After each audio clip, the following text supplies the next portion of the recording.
Queridos amigos, en esta nueva conferencia continuamos nuestra lectura del capítulo 12 del Apocalipsis.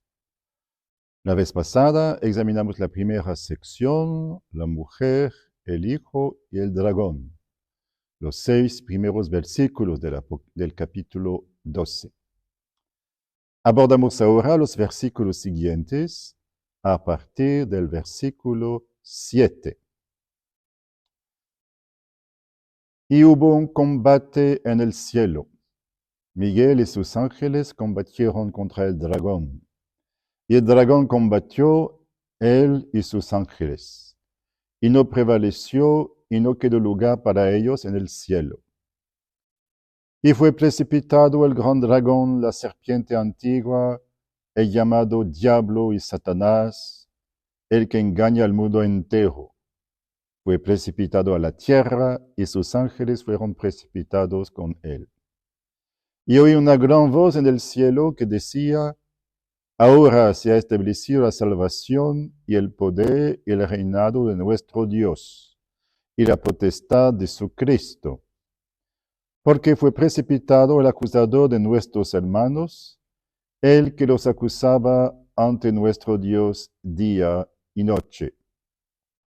Ellos lo vencieron en virtud de la sangre del Cordero y de la palabra del testimonio que habían dado, y no amaron tanto su vida que temieron la muerte. Por eso, estad alegres, cielos, y los que habitáis en ellos. Ay de la tierra y del mar, porque el diablo ha bajado a vosotros, rebosando furor, sabiendo que le queda ya poco tiempo. Tenemos pues un enfrentamiento entre dos grupos de ángeles, Miguel y sus ángeles por un lado, y el dragón, Satanás y sus ángeles por otro.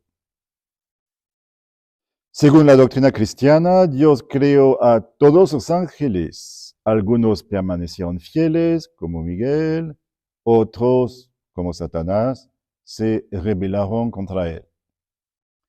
Y desde su rebelión, Satanás intenta perjudicar el plan de Dios sobre la humanidad, procurando separar a los hombres de Dios y arrastrarlos a su propia rebelión. En esta batalla, Satanás es vencido y arrojado con sus ángeles. Y oímos la proclamación celestial: ahora se ha establecido la salvación, el poder y el reinado de nuestro Dios y la potestad de su Cristo, porque fue precipitado el acusador de nuestros hermanos, el que los acusaba ante nuestro Dios día y noche. Para comprender el sentido de este pasaje, podemos ayudarnos de los evangelios, en particular de dos textos. El primero se encuentra en el Evangelio de San Juan, capítulo 12. Recordarán que mencioné en la introducción que muchos exegetas consideran que el Apocalipsis y el Evangelio de Juan proceden del mismo ambiente teológico. En Juan 12, 23-24, Jesús declara: ha llegado la hora de que sea glorificado el Hijo del Hombre.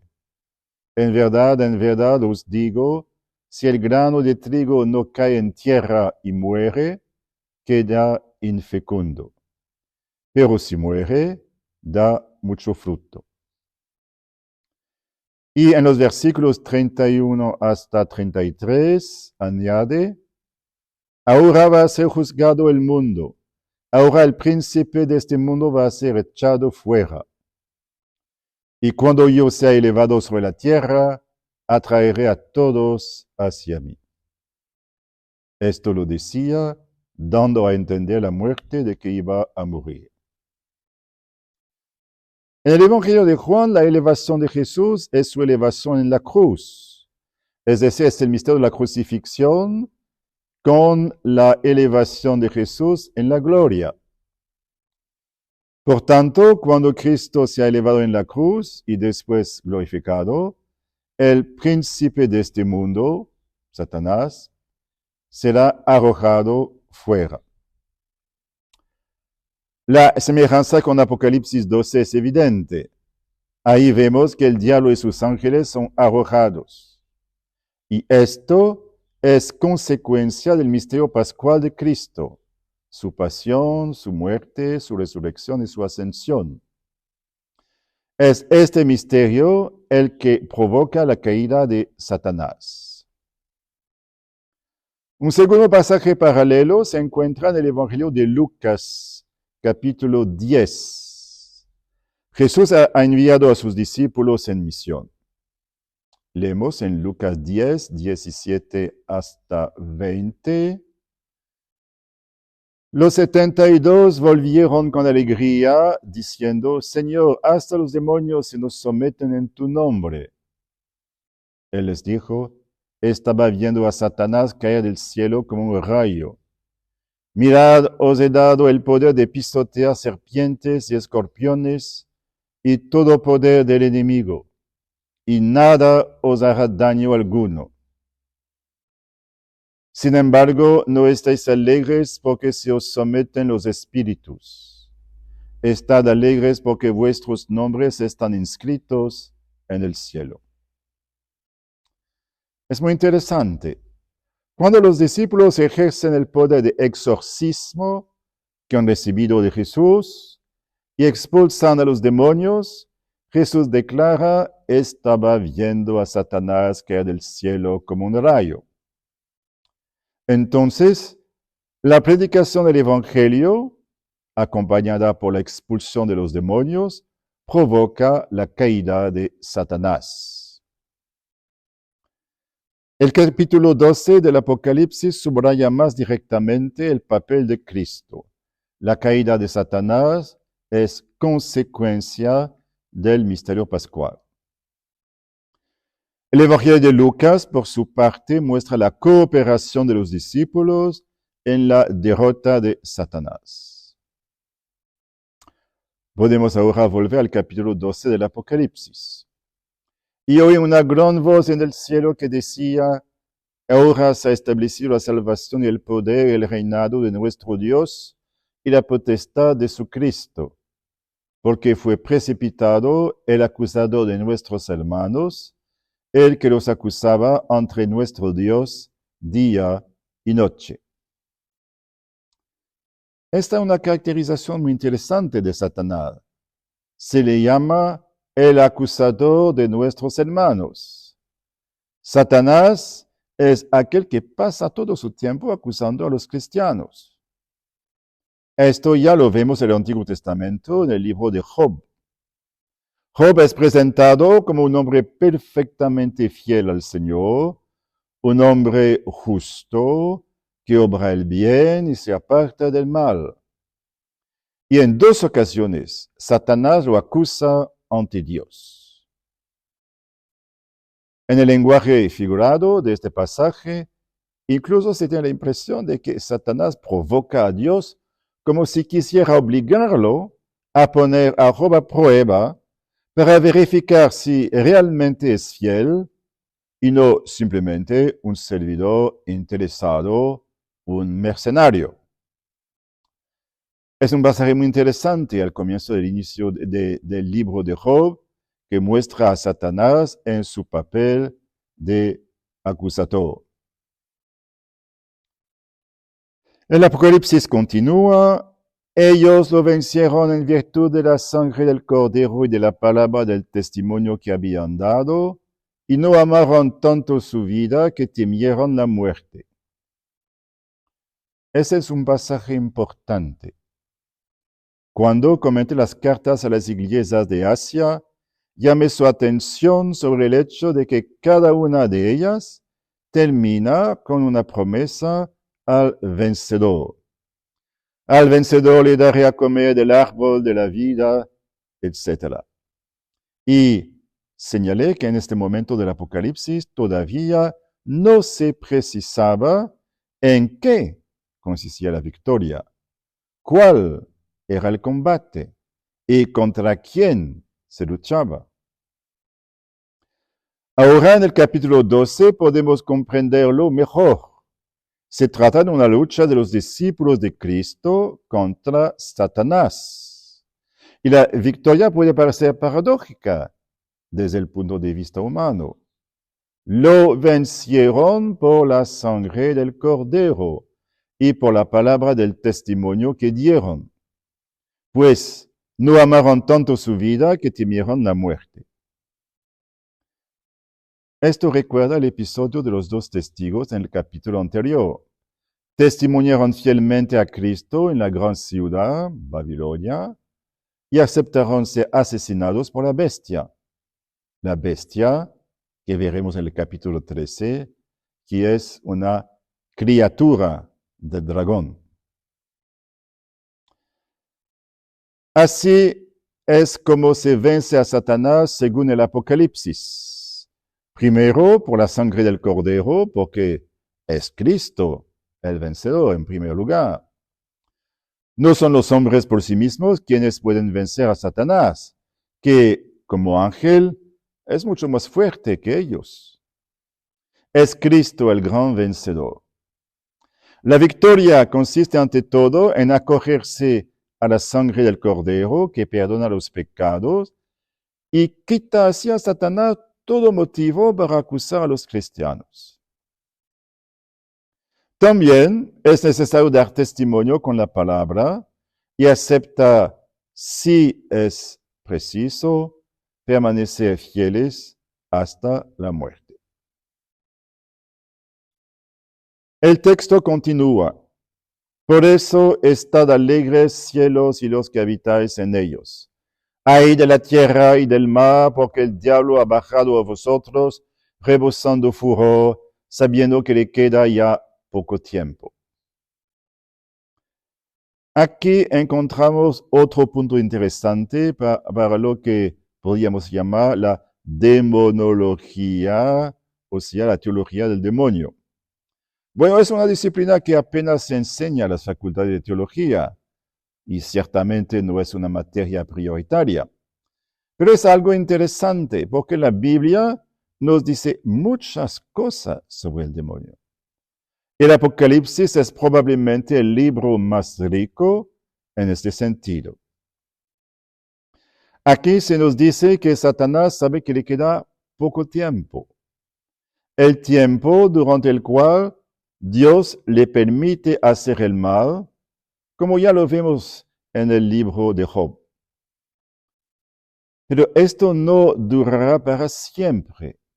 Llegará un momento en que el demonio perderá toda libertad para hacer el mal y será encerrado.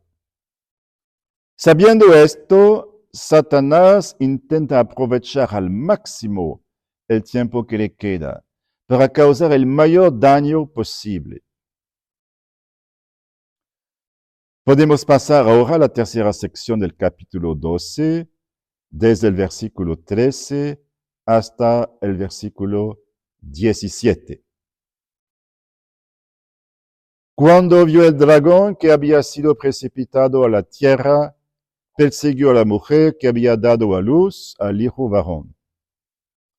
Y le fueron dadas a la mujer las dos alas de la gran águila para que volara al desierto, a su lugar, donde es alimentada un tiempo y 2 tiempos y medio tiempo, lejos de la presencia de la serpiente. Y vomitó la serpiente de su boca detrás de la mujer, agua como un río, para hacer que el río la arrastrara. Y la tierra ayudó a la mujer, y abrió la tierra su boca, y se tragó el río que había arrojado el dragón de su boca. Y se llenó de ira el dragón contra la mujer, y se fue a hacer la guerra al resto de su descendencia, los que guardan los mandamientos de Dios y mantienen el testimonio de Jesús. Y el dragón se detuvo en la arena del mar. Y cuando vio el dragón que había sido precipitado a la tierra, persiguió a la mujer que había dado a luz al hijo varón. Y le fueron dadas a la mujer las dos alas de la gran águila, para que volara al desierto a su lugar, donde es alimentada un tiempo y 2 tiempos y medio tiempo. El dragón quiso devorar al niño en el momento de su nacimiento. Pero hemos visto que el niño fue arrebatado hasta el trono de Dios. Es decir, escapó completamente del dragón. Entonces, en su furor, el dragón se vuelve contra la mujer y la persigue. Pero Dios le concede un refugio donde es alimentada durante 1260 días, o sea, 3 años y medio. Un tiempo, 2 tiempos y medio tiempo. De nuevo, el tiempo simbólico de la persecución religiosa. Noten la imagen simbólica de las 2 alas de la gran águila. Es una imagen tomada del libro del Éxodo, capítulo 19. El contexto es la llegada de los hebreos al monte Sinai después de haber atravesado el Mar Rojo. Éxodo 19, 4, dice el Señor: Vosotros habéis visto lo que he hecho con los egipcios, y cómo os he llevado sobre alas de águila, y os he traído a mí. Hay pues una nueva alusión al Éxodo, ya lo hemos visto bastante. El Apocalipsis toma constantemente imágenes del Éxodo y del Pentateuco para hablar del nuevo Éxodo, el Éxodo espiritual de la Iglesia. Encontramos la misma imagen en el Cántico de Moisés, en Deuteronomio 32, versículos 9 hasta 11. La porción del Señor fue su pueblo, Jacob fue el lote de su heredad. Lo encontró en una tierra desierta, en una soledad poblada de aullidos. Lo rodeó cuidando de él, lo guardó como a las niñas de sus ojos. Como el águila incita a su nidada, revoloteando sobre los polluelos, así extendió sus alas, los tomó y los llevó sobre sus plumas. El Apocalipsis toma este lenguaje del Pentateuco, que es el lenguaje del Éxodo, y continúa: y vomitó la serpiente de su boca detrás de la mujer agua como un río, para hacer que el río la arrastrara. Y la tierra ayudó a la mujer y abrió la tierra su boca, y se tragó el río que había arrojado el dragón de su boca. Es un poco paradójico, porque estamos acostumbrados a imaginar que un dragón escupe fuego, pero aquí vomita agua. El lenguaje es simbólico y la imagen es la de un río impetuoso y tan poderoso que arrastra todo a su paso de manera aparentemente irresistible. Yo creo que podemos comprender mejor esta imagen si la ponemos en paralelo con Apocalipsis 16, versículos 13 hasta 16. Y vi salir de la boca del dragón, de la boca de la bestia y de la boca del falso profeta 3 espíritus inmundos en forma de ranas. Son los espíritus demoníacos que hacen signos y se dirigen a los reyes de la tierra entera, con el fin de congregarlos para la batalla del gran día de Dios Todopoderoso. Y los congregó en lugar llamado en hebreo Armagedón. Aquí también se trata de una acción demoníaca que suscita una coalición gigantesca para combatir al pueblo de Dios. Podemos pensar que el río vomitado por el dragón, el capítulo 12, corresponde a esa movilización descrita en el capítulo 16. Observen que las ranas son animales acuáticos. El dragón entonces suscita un ejército contra los discípulos de Cristo, convencido de que su ataque será irresistible. Pero la tierra acude en ayuda de la mujer y se traga el río. Hay, por tanto, una intervención providencial de Dios que protege a la mujer, o sea, al pueblo de Dios, de este ataque. Entonces el dragón, lleno de furor contra la mujer, se va a hacer la guerra contra el resto de su descendencia, es decir, contra los discípulos de Cristo.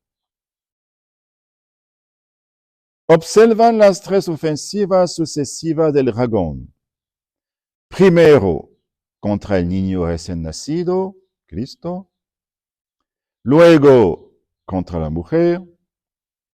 Finalmente, contra el resto de su descendencia. Y este pasaje se comprende especialmente si adoptamos una interpretación mariológica de la mujer por razón de la hostilidad del dragón con Cristo. Hay también una hostilidad del dragón contra María y una hostilidad contra el resto de sus hijos, los discípulos de Cristo. La próxima vez comenzaremos el estudio del capítulo 13. Hasta pronto para el próximo video.